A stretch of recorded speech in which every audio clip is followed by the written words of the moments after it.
মাত্র ৫ টাকার সুজি দিয়ে আজকে আমি প্রায় ৩০ পিসের মতো একদম রসে টইটুম্বর নরম তুলতুলে সফট গোলাপ জামুন বানিয়েছি। আপনাদের হয়তো বিশ্বাস হচ্ছে না যে ৫ টাকার সুজি দিয়ে আবার এতগুলো গোলাপ জামুন বানানো যায় কি। হ্যাঁ, ৫ টাকার সুজি দিয়ে আজকে আমি এতগুলোই গোলাপ জামুন বানিয়েছি, যেটা আপনারা দেখলেই বুঝতে পারবেন। তো প্রথমে গোলাপ জামুনের জন্য এখানে নিয়ে নিতে হবে চিনি, মানে চিনি দিয়ে একটা শিরা তৈরি করে নেব। ১.৫ কাপ পরিমাণে চিনি দিয়েছি আর ১.৫ কাপ পরিমাণে পানি, ৩টে এলাচ দিয়ে ভালোভাবে নেড়ে চেড়ে একটা শিরা তৈরি করে নেব।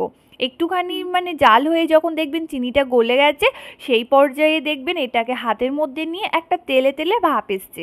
শিরাটা কিন্তু আবার খুব গাঢ় করবেন না, তাহলে কিন্তু মিষ্টির মধ্যে আবার শিরাটা ঢুকবে না। ব্যাস, শিরাটা আমার ওদিকে রেডি। শিরাটাকে এখন ঠান্ডা করতে রেখে দেব। এদিকে আমি ১ কাপ পরিমাণে সুজি নিয়েছি, আর নিয়েছি ২ চামচ পরিমাণে গুঁড়ো দুধ আর ৩ চামচ পরিমাণে ময়দা। ময়দাটা ব্যবহার করেছি বার্নিংয়ের জন্য। এখানে আমি ১ কাপ থেকে একটু কম সুজি নিয়েছি, সেটাই হচ্ছে ৫ টাকার সুজি। তো এখন একটা মিক্সির জারের মধ্যে সবটা একসাথে দিয়ে দেব। এটাই হচ্ছে মেন ট্রিক ফ্রেন্ডস। এখানে সুজির গোলাপ জামুন বানাতে হলে কিন্তু মিক্সির জারের মধ্যে অবশ্যই এটাকে ভালোভাবে ঘুরিয়ে নিতে হবে। আর ১ চামচ ঘি দিয়ে ভালোভাবে মিক্সির জারের মধ্যে এটাকে একদম প্রায় আধা মিনিটের মতো ভালোভাবে সব কিছু মিক্স করে নেব। নিলে কিন্তু তবেই এই টেক্সচারটা একদম নরম আসবে।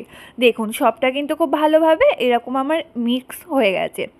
আপনাদের দেখাচ্ছি, আর একটা কিরম মাওয়া মাওয়া মতো কিন্তু হয়ে গেছে।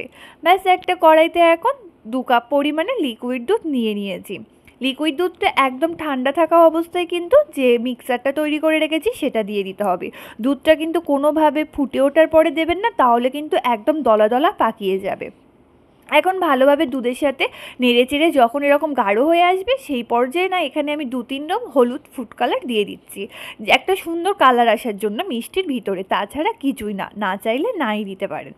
এখন ভালোভাবে মিক্স করে নিয়ে যখন এরকম একদম কড়ার তলা ছেড়ে দেবে, সেই পর্যায়ে এটা আমি একটা প্লেটের মধ্যে নামিয়ে নিচ্ছি। নিয়ে গরম অবস্থায় এরকম একটা খুন্তির সাহায্যে ভালোভাবে চেপে চেপে একটু মথে নিচ্ছি। যখন হাতে সহ্য হবে তখন এবার এটাকে হাত দিয়ে মথতে হবে প্রায় ৫ মিনিটের মতো। যত ভালোভাবে কিন্তু এটা মথে নেবে, তত কিন্তু মানে আপনার গোলাপ জামুনগুলো ফাটবে না বা একদম স্মুথ হবে। ব্যাস, আর যখন দেখবেন হাতে লেগে যাচ্ছে, হাতে একটু তেল বা ঘি ঘষে নেবেন। আমি এখানে হাতে একটু তেল ঘষে নিয়ে ভালোভাবে এটাকে মেখে নিয়েছি। এখন এর থেকে এরকম ছোট ছোট লেচি কেটে আমি গোলাপ জামুনের শেপ দেব। আপনারা গোল লম্বা যেমন ইচ্ছা শেপ দিতে পারেন। দেখুন কতটা কিন্তু একদম স্মুথ, একদম মানে পারফেক্ট এসছে। কোথাও কিন্তু একটুও ক্র্যাক পড়ছে না, একদম গোল গোল আর একদম মানে ফ্রেশ। তো ব্যাস, এরকমভাবে আমি সবগুলো একে একে তৈরি করে নিচ্ছি। কতগুলো হয়েছে কিন্তু দেখতে পাচ্ছেন এই একটুখানি সুজি দিয়ে। এখন আমি কড়াইতে বেশ কিছুটা পরিমাণে তেল দিয়ে তেলটাকে ভালোভাবে গরম করে নিয়ে হাই হিটে তার মধ্যে একে একে গোলাপ জামুনগুলো দিয়ে দিচ্ছি। দিয়ে প্রথমে কিন্তু একদমই নাড়াচাড়া করবেন না, বেশ ছেড়ে দেবেন। যখন দেখবেন একা একাই তারা তেলের উপরে ভাসছে, তখন হালকা হালকাভাবে এগুলোকে একটু নেড়ে ছেড়ে দেবেন। বেশি নাড়তে চাওয়ার কোনো দরকার নেই। দেখুন কত সুন্দর কালার এসছে। আপনাদের পছন্দ মতো ডার্ক হালকা যে কোনো কালার করতে পারেন।